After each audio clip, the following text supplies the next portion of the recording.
지난주에는 우리가 사도행전 4장 32절에서 37절의 말씀을 통하여서 참으로 아름다웠던 초대교회 성도들의 그 삶들을 엿볼 수가 있었습니다. 어느 시대에 불문하고 많은 사람들이 이런 소리를 하면서 살아가고 있어요. 참으로 먹고 살기 힘든 시대다라고 말입니다. 그러나 오늘을 살아가고 있는 이 시대의 경제적인 관념과 오늘 초대교회 성도들이 살았던 그 어려움의 경제적 관념은 분명한 차이가 있을 것입니다. 물론 저마다의 차이는 있겠지만 보편적인 관점에서 설명을 드린다면 오늘날 많은 사람들이 어렵다라고 하는 것은 실은 더 많이 갖지 못해서 더 쌓지 못한 어려움인 거죠.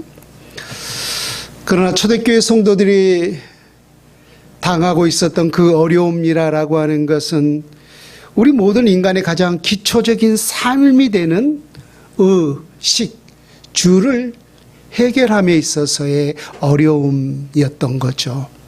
그런데 그러한 가운데서 조금 더 가진 자들이 자기의 소유를 팔아서 그 가난한 자들을 위해서 헌금하고 그렇게 유무상통하는 삶을 살았다라고 하는 것은 오늘 이 시대에서 우리가 보아도 참으로 아름답고 멋진 그러한 성도들의 삶이 아니었는가라고 하는 것입니다. 경제적 관점에서 경제가 어려웠을 때 많은 사람들이 취한 행동이 있다라고 합니다. 우리가 경제적으로 조금 부유하고 풍족함이 있었을 때 소비를 하고 또 외식도 하고 우리의 삶이 필요한 것이 있다면은 그렇게 아낌없이 우리가 저지르는 그렇게 사는 그러한 소비 행태가 이루어지지만은 반대로 경제가 어려움이 직면했을 때 많은 사람들이 소비를 줄인다라고 하는 거예요. 그래서 외식도 줄이고 또 정말로 필요한 것이 있음에도 불구하고 당장 필요치 않으면은 사지 않는 소위 긴축재정에 들어간다라고 하는 거예요. 그 이유가 뭔가라고 보니까 내일의 내 삶을 보장해 줄 수 있는 것이 무엇인가 하면 경제적은 결국은 물질이기 때문이라는 거예요.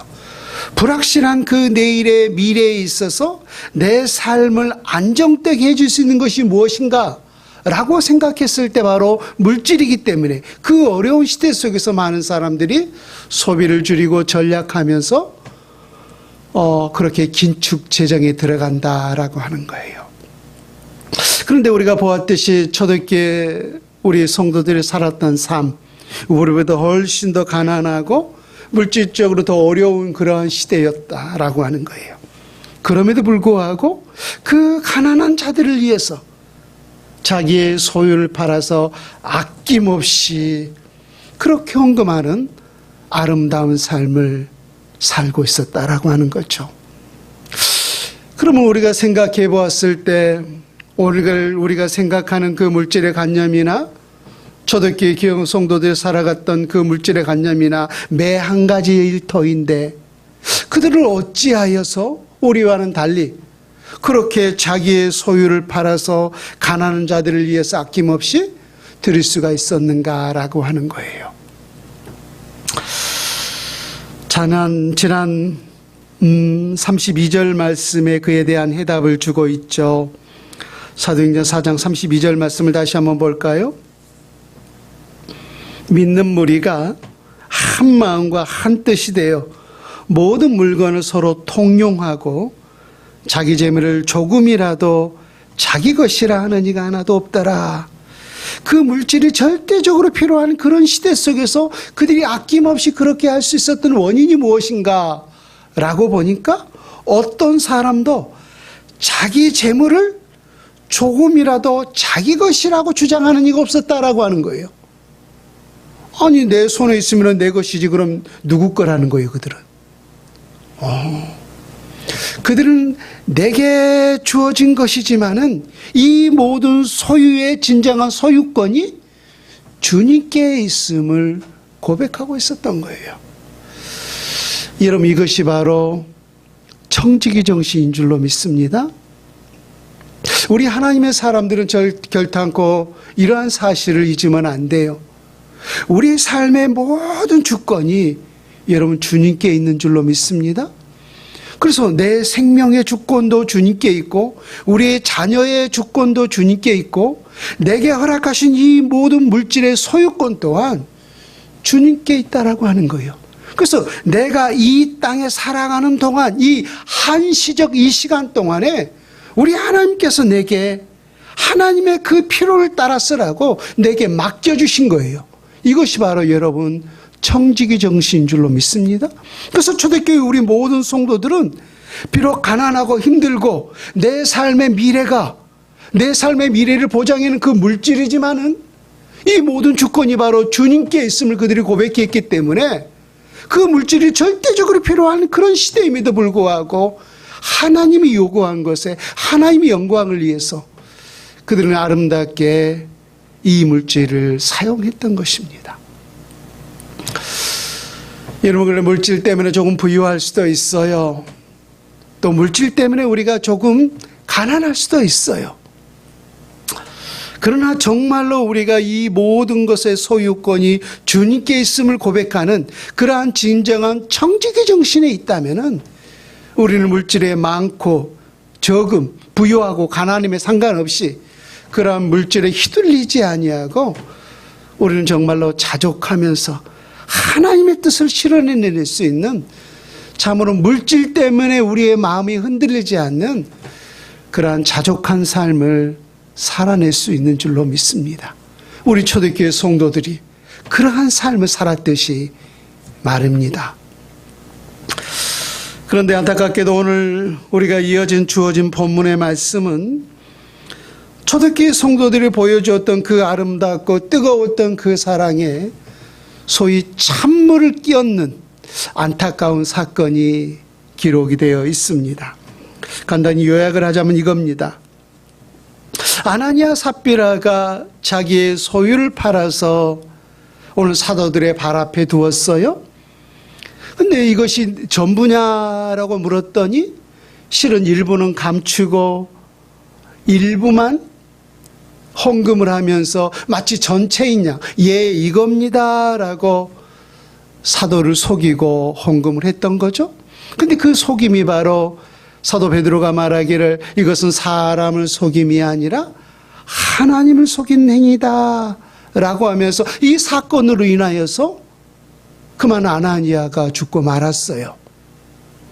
그리고 3시간 이후에 그의 아내가 왔는데 또 역시 내 땅 판값이 이것이 전부냐라고 물었더니 네, 이것이 전부입니다 라고 또 거짓을 말한 거예요.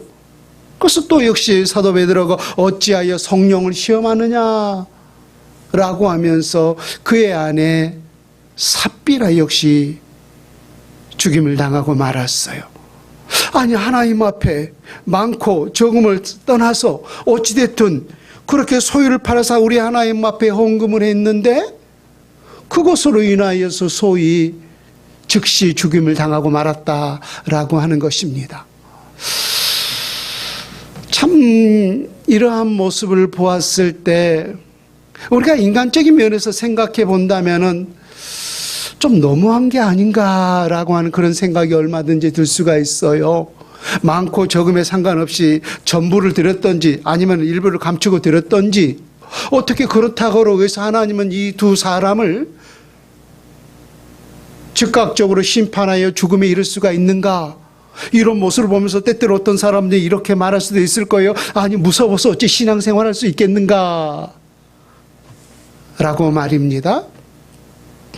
그러나 우리 하나님은 왜 이 두 아나니아 삽비라 헌금하는 이 부분을 놓고 즉결 심판에 내렸고 또 이러한 안타까운 이 사실을 성경에 기록하고 있었는가? 또 이것을 통해서 우리 하나님께서 우리에게 교훈한 바가 무엇인가? 우리는 분명할 필요가 있다라고 생각을 합니다. 3가지를 여러분에게 말씀을 드리고 싶은데요. 첫 번째, 아나니아와 삽비라가 이처럼 제사를 팔아서 헌문을 하는데 중요한 것은 그에 대한 동기가 잘못되었다라고 하는 거예요. 여러분, 세상에 많은 사람들은 동기보다 결과를 중요시 여기죠. 그래서 그 동기가 어찌되었든 결과가 좋게 되면은 모든 것이 용서가 되고 모든 것이 무마가 돼요. 그러나 하나님 안에서 설령 그것이 결과가 우리에 보이기에 좋다 할지라도 그 동기가 잘못되었으면 그 전체가 잘못되었음을 우리 하나님께서 말씀하고 있어요. 여러분, 우리가 지난 시간에 하나님께서 이 소유를 팔아서 가난한 자를 돕는데 그 방법을 우리에게 가르쳐 주셨었죠. 자기 소유를 팔아서 자기가 직접 가난한 자를 도울 수도 있었지만은 하나님은 그렇게 하지 않으셨어요. 그 가난한 그 소유를 팔아서 교회에 헌금하고 교회를 통하여서 그 가난한 자를 돕도록 그렇게 방법을 사용하셨어요. 그 이유가 무엇인가라고 보니까 그것이 곧 교회에 유익이 되었기 때문이라고 하는 거예요. 교회에 유익이 되었다라고 하는 것은 곧 하나님께 영광이 되었다라고 하는 것이고, 또 한 가지는 자기가 직접 그 가난한 자를 도왔을 때 그 안에 어떤 마음이 들기 쉽다라고 했어요.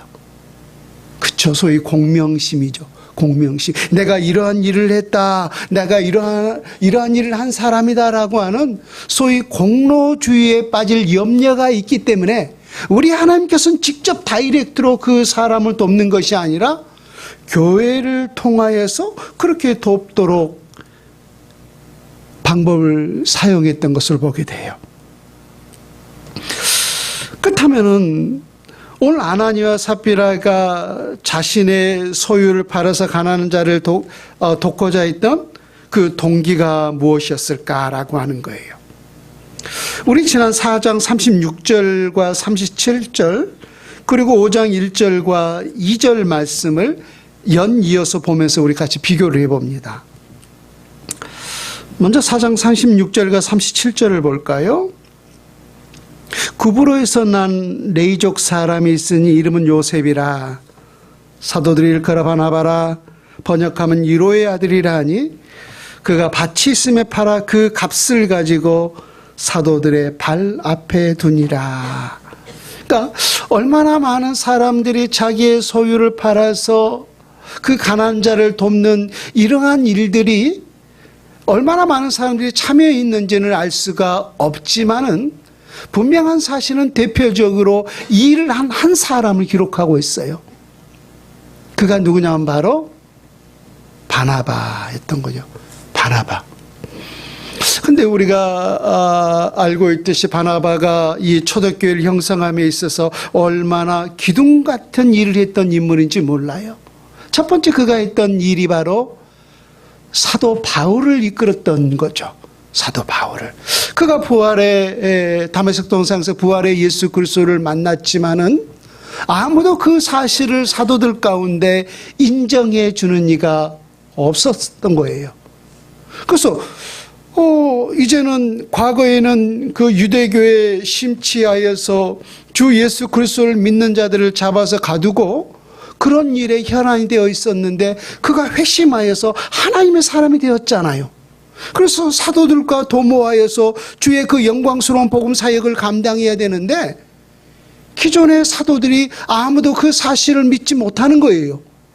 너 과거에, 너 얼마 전까지만 해도 우리 그리스도인들을 잡아서 소위 족치고 죽이는 그러한 일을 한 자가 아니냐? 근데 이제 와서 우리 같은 편이라고? 아무도 그 사실을 믿어주는 이가 없었던 거예요. 그러했을 때 그 바울의 손을 잡고 사도들에게 인도해 준 이가 누구냐? 이가 진심으로 부활의 예수 그리스도를 만나서 이방인을 위한 사도로 우리 하나님께 부름받은 사람이다. 우리가 그와 함께 도모하여서 주님의 거룩한 복음을 힘있게 증거해야 되지 않겠느냐라고 바울의 손을 이끌고 사도들에게 간 자가 누구였냐면 바로 바나바였어요. 또 우리 주님께서 온 예루살렘과 온 유대와 사마리아 땅끝까지, 그 땅끝은 곧 이방인이었던 거죠. 그래서 사도행전 15장부터 이제 이방인을 위해서 본격적으로 주님의 복음이 바울을 통해서 증거되는 것을 볼 수가 있는데, 그 이방인을 위한 전진 기지로 예루살렘 교회가 새로운 교회를 개척했는데, 그 교회가 곧 안디옥 교회였어요. 그래서 그 안디옥 교회를 기점으로 인해서 하나님의 복음이 증거하기 시작했는데, 그때 그 안디옥 교회로 파송한 두 인물이 누구였냐면 바로 바나바와 바울을 묶어서 파송했던 거예요. 그래서 이방인이란 그 전진 기지로서 하나님 복음을 선포했던 자 중에 한 사람이 누구였냐면 바로 바나바였던 거죠. 근데 그 바나바가 오늘 보았을 때 어떠한 교회 속에서 희생이 있었던 거예요. 자기의 소유를 팔아서 아낌없이 가난한 자들을 위해서 헌신하는 그런 아름다운 삶을 전해주고 있었던 거예요. 그러니까 바나바가 왜 그렇게 했어요? 진심으로 그 가난한 자들을 위해서 주님의 그 사랑에 빚진 자의 그 심령을 가지고 진정으로 그 일들을 행했던 거예요. 자, 그런 반면에 우리 5장 1절과 2절 말씀을 볼까요? 아나니아라는 사람이 그의 아내 삽비라와 더불어 소유를 팔아 그 값에서 얼마를 감춤해 그 아내도 알더라. 얼마만 가져다가 사도들의 발 앞에 두니라고 했어요. 분명히 우리가 외적인 것을 보면 행위는 똑같죠? 바나바도 자기의 소유를 팔아서 사도들의 발 앞에 두니, 또 아나니아 삽비라도 자신의 소유를 팔아서 사도들의 발 앞에 두니, 외적으로 보면 똑같은 행위가 있었지만은 숨은 동기가 달랐다라고 하는 거예요. 아나니아 삽비라의 마음속에 어떠한 동기가 있었던 거예요? 자신을 나타내고, 왜? 그 숨기는 모습을 통하여서 자신을 드러내고자 하는 그러한 숨은 동기가 따로 있었던 거예요. 따로. 여러분, 시장터에서 그 바리새인과 서기관들이 옷수를 길게 늘어뜨리고 그렇게 많은 사람들이 보이는 곳에서 기도하는 모습을 보고 있었어요. 그들의 동기가 뭐였어요? 진심으로 내가 어느 곳에 있든지, 내가 시장터에 있든지, 내가 교회에 있든지, 내가 어느 곳에 있든지 정말로 우리 하나님 앞에 진심을 다하여 전심을 다하여서 기도하는 그 하나님 앞에 기도의 모습을 그들이 보여주고 있었는가? 아니면은 그 기도하는 그 모습을 통하여서 나는 이렇게 기도한 사람입니다. 나는 이렇게 거룩한 사람입니다. 이것을 나타내기 위해서 사람에게 보이기 위함이라고 했어요. 똑같은 기도하는 모습은 같은데, 외적으로 기도하는 모습은 같은데 동기가 달랐던 거예요. 우리 주님은 뭘 본다라고 했어요? 사람을 외모를 보지만 나 여호와는 너희의 중심을 보아 감찰한다라고 했어요. 그래서 우리 하나님께서 왜 그들이 그 많은 사람들을 있는 곳에서 그렇게 기도하고 있는지 그들의 심령을 꿰뚫어 보셨어요. 그래서 사람에게 보이기 위해서, 사람이 나타나기 위해서, 사람에게 존경받기 위해서 너희들이 기도한 것이 아니냐라고 그들의 속내를 우리 주님이 친히 꿰뚫어내지 않았습니까? 아나니아 삽비라가 바로 그랬던 거예요. 그들의 동기가 바로 나는 이렇게 가난한 사람을 위해서 돕는 이러한 사람입니다. 그렇게 누군가 그 행위를 했을 때 우리는 그런 사람을 어떠한 눈으로 바라보나요? 내가 그러지는 못하니까 그 자체가 위대한다는 사실을 보면서 와, 대단하다. 와, 정말로 믿음 좋은 사람이다. 어떻게 저런 일을 행할 수가 있지? 우리 주위에 혹여라도 그런 사람이 있다면은 정말로 우리 그런 사람에 대해서 존경심이 가지 않겠습니까? 여러분, 이어지는 5장 3절과 4절을 보세요. 베드로가 그 사실을 증명해내고 있어요. 베드로가 이르되 아나니아야, 어찌하여 사탄이 내 마음에 가득하여 내가 성령을 속이고 땅값 얼마를 감추었느냐? 땅이 그대로 있을 때는 내 땅이 아니며 판 후에도 내 마음대로 할 수가 없느냐? 어찌하여 이 일을 내 마음에 두었느냐? 사람에게 거짓말한 것이 아니요 하나님께로다. 베드로가 이들의 이 안타까운 행동을 보면서 4절에 이렇게 책망해요. 땅이 그대로 있을 때는 내 땅이 아니며 판 후에도 내 마음대로 할 수가 없더냐? 이게 뭔 말이냐면은 이거 다 내 건데 내 마음대로 할 수가 있는데 누가 너보고 이 일을 하라고 행했느냐 이거예요. 사도들이 여러분 이 지금 어려운 시기니까 여러분의 소유를 팔아서 가난한 자들을 도와야 됩니다. 여러분들이 이 일에 동참하십시오라고 사도들이 이 일에 등 떠밀었느냐 이거예요. 누가 이 일을 강요한 자가 있었느냐 이거예요. 아무도 이 일을 강요한 자가 없었어요. 그래서 자기들이 그 하나님의 은혜를 받고 보니까 그 가난한 사람들이 보인 거예요. 그래서 자기가 자원하여서 열심을 다해서 진심으로 그렇게 소유를 팔아서 헌금해 있는데 그걸 다 팔아서 내 마음대로 정말로 내가 감동되었다면 다 드리든지 아니면은 그것이 아까워서 내가 조금 드린다면은 그냥 조금만 드리든지 이거 다 내 거고 내 자유대로 할 수가 있는데 왜 이것을 마치 조금을 드리면서 너의 전부인 양 그렇게 거짓을 말하고 있느냐 이거예요. 그러니까 그렇게 거짓을 말한 이유가 뭐라는 거예요? 자기 공명심을 나타내기 위해서 나의 소유를 다 팔아서 내가 이렇게 다 드렸습니다. 자신의 그 공명심을 공로주의 때문에 그래서 그 동기가 철저하게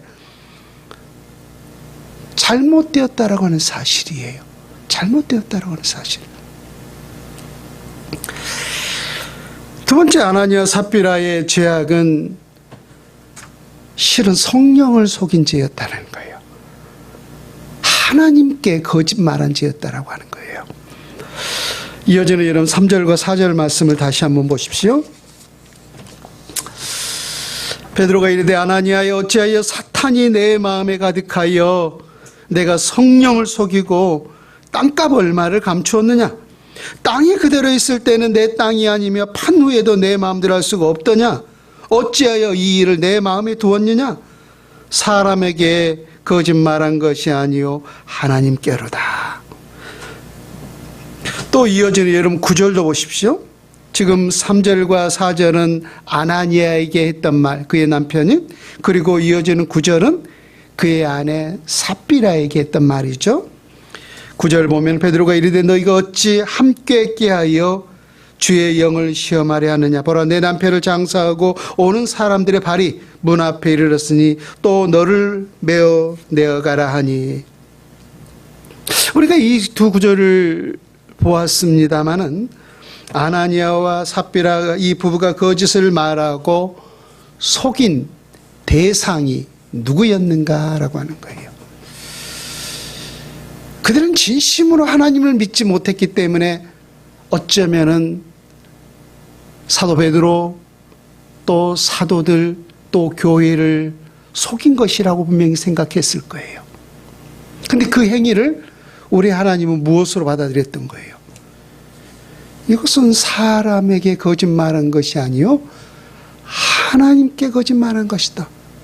또 어찌하여 주의 영을 시험하느냐라고 말씀하셨던 거예요. 그래서 이 아나니아 삽비라가 그렇게 징벌을 받을 수밖에 없었던 이유는, 근원적인 이유는 이거는 하나님을 속인 행위였고 성령을 속인 행위였기 때문에 말입니다.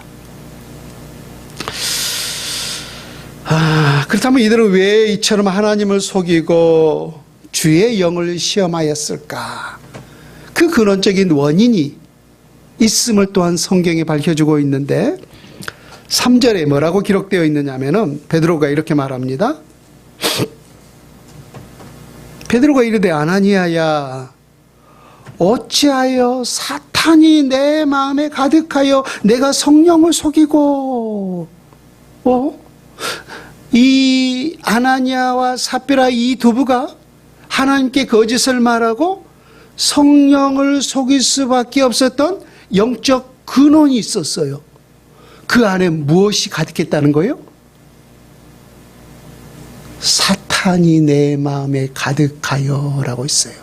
우리가 성령이 내 안에 가득했을 때 이것을 뭐라고 하죠? 성령 충만이라고 말하죠. 그 충만이라고 하는 그 단어가 가득하여 똑같은 거예요. 그러면 결국은 이 아나니아와 삽비라 그 마음속에 성령이 충만했던 거예요? 아니면 마귀가 충만했던 거예요? 그렇습니다. 그가 거짓을 말하고 성령을 속일 수밖에 없었던 근원적 원인이 어디에 있는가 하면 결국은 그 안에 마귀가 가득했기 때문이라는 거예요. 여러분, 예수님의 12 제자 중에 한 사람이 예수님을 원수들에게 팔아 넘기고 말았어요. 그래서 예수님을 찾고자 했던 그 대제사장을 비롯한 바리새인과 서기관들에게 가서 예수님의 몸값을 놓고 소위 흥정을 하죠. 너희들이 찾고자 했던 그 예수를 내가 너희에게 넘겨줄 테니 너는 그 대가로 나에게 얼마를 달아주려느냐. 그래서 은 30을 너에게 주겠다라고 했더니 좋다라고 하면서 그 은 30을 받고 선생이요 주가 되신 예수님을 그 원수들에게 팔아 넘겼어요? 근데 예수님이 12제자 중에 한 사람이 했던 그 가룟 유다가 그렇게 그 악한 일을 행했던 근원적인 원인이 어디에 있었어요? 읽어드릴게요. 누가복음 22장 3절인데요. 12 중에 하나인 가룟인이라 부르는 유다에게 사탄이 들어가니라고 있어요. 그 안에 뭐가 들어가니? 가룟 유다가 예수님을 팔아넘길 수밖에 없었던 그 근원적 원인이 어디 있었냐면은 그 안에 사탄이 충만했기 때문이에요. 그 마음이 사탄에게 완전히 빼앗겨버렸기 때문에 그 돈을 매개로 인하여서 예수님 원수들에게 팔아넘길 수밖에 없었던 거예요. 그러고 생각해 보니까 우리 모든 사람이 근원적으로 타락했을 때 그 타락의 원인이 어디였는가 라고 생각해 보니까 똑같네? 여러분이 하나님께서 창세기 1장에서 천지를 창조하셨어요. 그리고 2장에 이어서 사람을 만드셨는데 그 만드셨던 사람이 3장에서 타락하는 그 모습을 보여주고 있어요. 동산에 있는 모든 실과를 내 마음대로 먹되 하나님이 명하신 것은 본지도 말고 만지도 말고 먹지도 말라라고 있잖아요. 근데 누가 교묘히 그들 안에 들어오기 시작했어요. 누구하고 접속이 일어났어요? 뱀은 그 사단을 가장한 것 아닙니까? 뱀이 이것을 먹는 날에는 정녕 너희가 누구같이 되리라? 하나님같이 되리라. 우리가 하나님같이 된다면 우리가 언뜻 보기에 이게 나쁜 거예요? 좋은 거예요? 언뜻 보면 좋은 것 같잖아요. 하나님같이 우리가 거룩한 존재가 된다니. 하나님처럼 우리가 영광스러운 위대한 존재가 된다니. 어찌 보면 좋은 것처럼 보여요? 그래서 항상 선은 무엇을 가장하고 오는 거예요? 악은 무엇을 가장하고 오는 거예요? 선을 가장하고 오는 거잖아요. 그래서 우리 인간이 타락할 수밖에 없었던 이유도 결국은 그 사탄이 우리 안에 들었기 때문이에요. 그 사탄의 꾀임에 넘어갔기 때문에 우리 인간이 타락할 수밖에 없었잖아요. 그런데 가룟 유다도 역시 그 안에 사탄이 가득하니 예수를 팔아넘길 수밖에 없었던 것이고, 오늘 아나니아 삽비라 역시 얼마를 감추고 이것이 전부인 양 그렇게 자기 공명심을, 자기 공로지를 나타낼 수밖에 없었던 그 원인 또한 보니까 그 안에 사탄이 가득했던 사실을 보게 됩니다. 그래서 예수님이 늘 베드로에서 우리에게 말씀하셨어요. 사탄은 우는 사자같이 삼킬 자를 찾느니라 라고 말입니다. 그래서 이런 물질도 마찬가지예요. 물질이 내일을 보장하는 절대적으로 우리에게 필요한 것이지만은 우리의 마음이 그 물질에 뺏겨버리면은 그 물질을 통해서 사탄이 우리의 마음을 휘저버려요. 그래서 이 세상의 모든 주권이, 내 생명의 주권도, 내 자녀의 주권도, 내 모든 소유의 주권도 주님께 있음을 믿고 우리가 정직의 정신으로 살아내지 못한다면은 우리는 한순간에 그들의 요구대로 그렇게 살아갈 수밖에 없는 거예요. 여러분, 이것이 곧 깨어있는 삶인 줄로 믿습니다. 세 번째, 아나니아와 삽비라에 대한 이 단죄의 사건은 실은 여러분 교회의 거룩성을 회복한 사건이었어요. 여러분, 교회의 생명은 거룩성이 있는 줄로 믿습니다. 주님이 말씀하시길 내가 거룩하니 너희도 거룩할지어다 라고 했어요. 그래서 여러분, 교회가 절대적으로 하지 말아야 할 것이 있어요. 우리 교회 공동체만을 생각하는 것이 아니라 실상 참된 교회는 여러분 한 사람 한 사람이 여러분 교회인 줄로 믿습니다. 그래서 교회된 우리가 절대적으로 타협하지 말아야 될 것이 뭐냐면은 불의와 타협하면 안 돼요. 불의라고 하는 건 죄악인 거잖아요. 죄와가 결코 타협해서는 안 된다라고 하는 거예요. 여러분, 요한계시록 2장과 3장에는 소아시아의 7 교회가 나오고 있어요. 에베소, 서머나, 버가모, 두아디라, 사데, 빌라델비아, 라데, 라오디게아 교회. 근데 그 가운데 보면은 큰 교회들도 있고요. 정말로 사회사업을 하는 그렇게 이름남 교회도 있고요. 경제적으로 부유한 교회도 있어요. 근데 정말로 우리 하나님께서 기뻐하는 교회가 어떠한 교회였나요? 거룩성을 회복한 교회였어요. 불의와 타협하지 않는, 비록 정말로 우리 교회를 말하는 것이 아니라 이렇게 작은 사람들이 몇 사람들이 모여있지만 그럼에도 불구하고 하나님의 말씀이 우리의 생명인 줄 알고 그 가난 속에서, 그 핍박 속에서도 그 말씀과 말씀을 붙들고 싸우고 불의와 타협하지 않는 그 거룩성을 회복하는 그 교회를 우리 주님이 진심으로 기뻐했던 사실을 보게 됩니다. 그래서 참된 교회의 생명은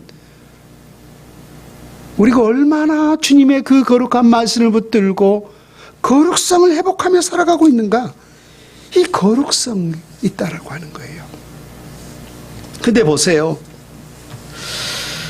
아나니아와 삽비라와 이와 같이 하나님의 성령을 속이고 성령을 심한한 이러한 죄악들을 단죄하지 아니하고 그냥 그렇게 넘어갔다면은 그럴 수도 있지. 사람이 그냥 다 팔았는데 우리가 욕심이 나니까 좀 감추고 좀 그렇게 드릴 수도 있지 그렇게 생각하고 그것을 경홀히 생기고 가벼이 생기고 그렇게 넘어간다면은, 그러한 죄악들을 우리가 단죄하지 않는다면은 여러분 제2의 제3의 아나니아와 삽비라가 계속해서 나올 수밖에 없을 거예요. 교회의 거룩성이 엉망이 되고 말았을 것입니다. 그래서 우리 주님께서 이 거룩성을 회복하기 위해서 아나니아 삽비라를 단죄하셨던 거예요. 여러분, 예수님께서 말씀하시기를 적은 누룩이 온 덩어리에 퍼지는 것을 알지 못하느냐라고 했어요.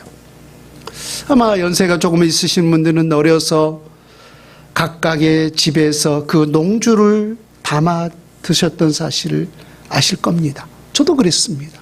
어머니가 이렇게 쌀을 삶고 또 고구마를 삶아서 이렇게 농지를 하는데 제일 마지막에 거기에 뭘 넣냐면은 요만큼 누룩을 넣어요.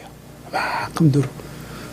그래서 그 누룩을 넣고 뚜껑을 딱 닫고 일주일인가 얼마 있으면 그 안에 부글부글 끓어서 그게 막걸리가 되네? 발효가 돼요. 그렇게 발효될 수 있던 원인이 뭐였어요? 뭐가 들어갔던 거예요? 작은 누룩이었어요. 작은 누룩. 그 작은 작은 누룩이 들어갔지만 그 작은 누룩이 온 덩어리에 퍼져서 온 항아리에 퍼져서 그것을 발효시키고 말았던 거예요. 무슨 의미인지 알겠죠? 여호수아 여러분 7장에도 이와 동일한 사건이 기록되어 있는데요. 여호수아 6장에서는 우리가 잘 알고 있듯이 난공불락의 성으로 여겨졌던 여리고성 전투였어요. 그래서 도대체 이스라엘 백성들의 힘과 능력으로 그 전투력으로는 도저히 저 성을 무너뜨릴 수가 없었던 거예요. 그래서 온 이스라엘 백성들이 여호수아를 또 온 백성들이 우리 하나님 앞에 금식하며 기도했을 때 너희들이 하루에 6바퀴 돌고 맨 마지막에는 7바퀴를 돌아 하나님께서 하나하나 가르쳐 주셨잖아요. 그래서 기적같이 하나님의 방법을 통하여서 그 여리고성을 무너뜨렸어요. 놀라운 하나님의 승리였던 거죠. 그리고 그때 우리 하나님께서 말씀하시기를 이 전투는, 이 전쟁은 누구께 속하였으니 우리 하나님께 속하였으니 이번 전쟁에서 너희는 어떠한 전리품도 챙기지 마라 라고 했어요. 다 죽게 되리라 라고 했어요. 여러분 전쟁에서 이기면은 승리자가 뭘 취해요? 전리품을 취하잖아요. 하나님 명하셨어요. 이번 전쟁은 내게 속하였으니 다 하나님께 바치고 너희는 어떠한 전리품도 챙기지 마라. 그리고 이어지는 7장에서 아이성 전투가 있었었죠. 그래서 여호수아가 정탐꾼을 보면서 어떻게 우리가 저 성을 이길 수 있을지 정탐꾼을 보냈더니 그들이 하는 말, 모든 전군이 이번 전투에 참여할 필요 없이 2,000명 혹은 3,000명만 보내면은 우리가 넉넉히 이 성을 이길 수가 있습니다. 그래서 그 말을 듣고 2,000명 혹은 3,000명을 보내었더니 웬걸? 대참패를 하고 말았어요. 더더욱 안타까운 것은 그 성 전투를 바라면서 모든 백성들의 마음이 물같이 녹았더라라고 했던 거예요. 그러니까 완전히 낙심하고 말았던 거죠. 왜 그랬어요? 2, 3천 명만 싸워서 넉넉히 이길 수 있었는데 왜 이 아이성 전투에서 철저하게 패하고 말았는가? 여호수아가 모든 장로들과 함께 제 머리에 죄를 뒤집어 쓰고 하나님 앞에 금식하면서 기도했죠. 하나님, 왜 우리가 이번 성 전투에서 이처럼 대참패를 하고 말았습니까? 그 원인이 어디에 있습니까? 라고 기도했더니 이스라엘 그 백성 무리 가운데, 이스라엘 그 공동체 가운데 숨은 죄악이 있었던 거예요. 아가진이라고 하는 작자가 신할산의 아름다운 외투 한 벌, 은 200세벨, 50세겔 되는 금덩이 하나, 이것을 전리품으로 취하여서 자기 장막에 짱박아 두었던 거예요. 아무도 몰랐어요. 아무도 몰랐어요. 근데 누구만 그 일을 똑똑히 보고 있었던 거예요. 하나님이 알고 계셨던 거예요. 왜 그랬을까요? 중요한 것은 아니, 그 한 사람의 범죄면은 그 한 사람만 단죄하면 될 터인데 온 이스라엘 백성들이 왜 그 아이성 전투에서 참패를 당하고 많은 사람의 목숨을 잃고 또 백성들의 마음이 이 전쟁을 통해서 물같이 녹아버리는 그런 일들을 겪게 하셨는가라고 하는 거예요. 그 사람만 범죄하면, 그 사람만 담죄하면 될 터인데 주님은 그 하나의 사건을 통하여서 이스라엘 전 백성들을 그 성결 작업을 하고 싶었던 거예요. 거룩성을 회복시키고 싶었던 거예요.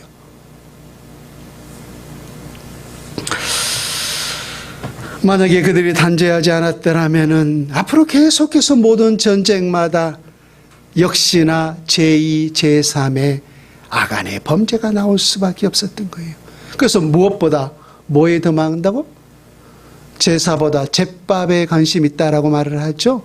그렇듯이 정말로 이 모든 전쟁, 그 하나님을 앞세우면서 싸워야 할 그런 전쟁 속에 그 한 사람을 매개로 인하여서 제2, 제3 계속해서 전리품에 목숨을 걸고 싸우는 그런 사람들이 있을 수밖에 없었을 거예요. 그래서 그 일을 단지함을 통하여서 이스라엘 그 전체 공동체를 하나님은 회복하고 계셨던 것입니다. 오늘 마찬가지였어요. 아나니아 이 삽비라를 통하여서 지난주에도 말씀했지만은 이 초대교회는 앞으로 주님 오실 때까지 계속해서 교회가 이 어둠의 역사를 뚫고 전진해 가느냐, 아니면 이 역사 속에서 사라지느냐, 교회의 이 존재가 사라지느냐라고 하는 그 절체절명의 역사적 그 갈림길에 서 있지 않았습니까?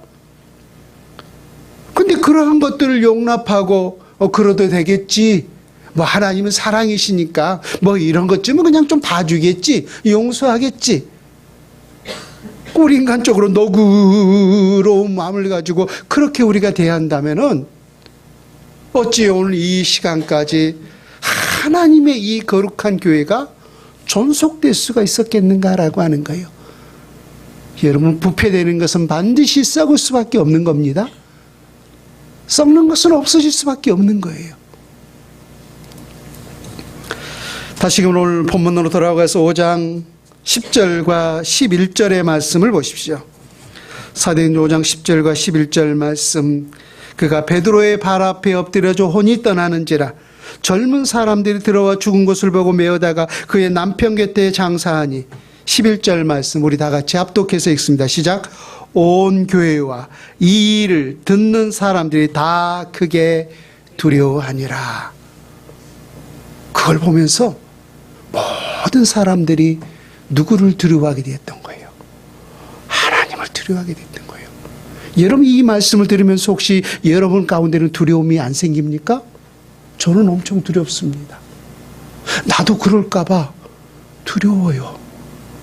모든 백성들이 이 현실을 목동하면서 하나님을 두려워했다라고 하는 거예요. 하나님은 십계명 가운데 나 여호와를 경외하라라고 말씀하셨어요. 경외하는 게 뭔가요? 경외한다라고 하는 것은 두 마음의 공존이라고 있어요. 하나님을 사랑하는 것, 그와 동시에 하나님을 두려워하는 것, 이것이 곧 하나님을 경외하는 겁니다. 우리가 정말로 하나님을 사랑하지만은 하나님 이처럼 죄에 대해서는 무서운 징벌을 내리신 하나님이라고 하는 이 두려움이 있어야 돼요. 이 두려움, 이것이 곧 하나님을 경외하는 마음이라고 하는 거예요. 이 사건을 통하여서 초대교회가 우리가 정말로 하나님 앞에 거짓을 말하고 우리가 이렇게 성령을 속이면은 이와 같은 형벌이 있었음을 우리가 알 수 있다면은 이것이 두려워서라도 우리는 얼마든지 하나님 앞에 더 정직하게, 더 신실하게 살아갈 수가 있을 것입니다. 하나님은 이것을 위해서 이 사건을 성경에 기록하고 우리 모두에게 교훈하고 계시는 줄로 믿습니다. 하나님을 사랑하되 하나님을 두려워할 수 있는 신실한 주의 백성 될 수 있기를 주 예수님의 이름으로 축원을 드립니다. 아멘.